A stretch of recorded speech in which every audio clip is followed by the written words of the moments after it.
all started with a fortunate, rather unfortunate afternoon. My belly had just made a sound I had been familiar with. That too, this time, not as usual. It was more of a last warning. Respond or you perish.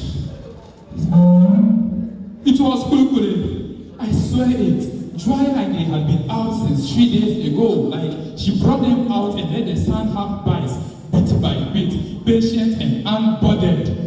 Well, I had enough with me to answer the call of my stomach, or at least, so I thought. How much for one?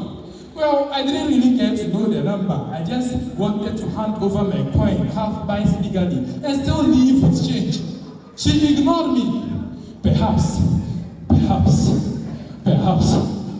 the ablution I mistook for bathing did not meet the minimum requirements.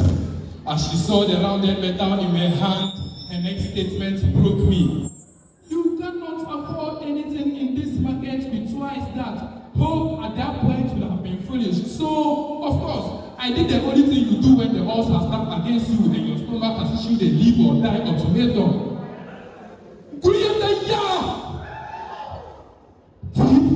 Me, all I was trying to do was spare her the burden of disposal when those Kulikuli had gone back. A community service, really. Nobody thanked me for that. And before I could even explain my humanitarian vision, there they were, sticks, stones, velocity. I saw the macho man in their midst who looked like he owned the gym and lived in it.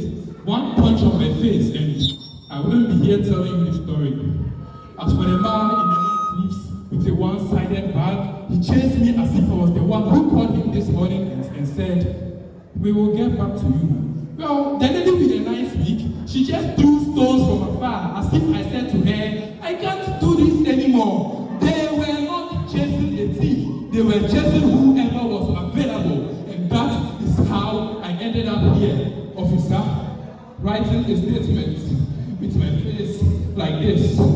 Hand me the phone. Let me call your mother. She will tell you that she will check under the bed, find a piece of paper with a first-class label on it, signed by the vice chancellor. Hand me the phone. Let me call my friend I graduated with. He will tell you that just like him, my uncle. He will tell you that just like him, his uncle promised me a seat at the office, but promises apparently are nothing unless broken. In fact, scratch all of that. Let me speak to my friend I graduated with.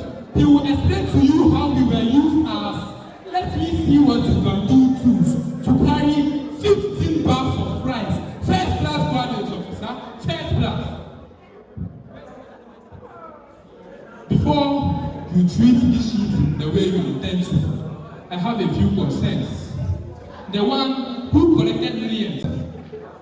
Officer, if we are to look each other in the eye and get mentally naked, I do not think my real crime was taking what belongs to Caesar.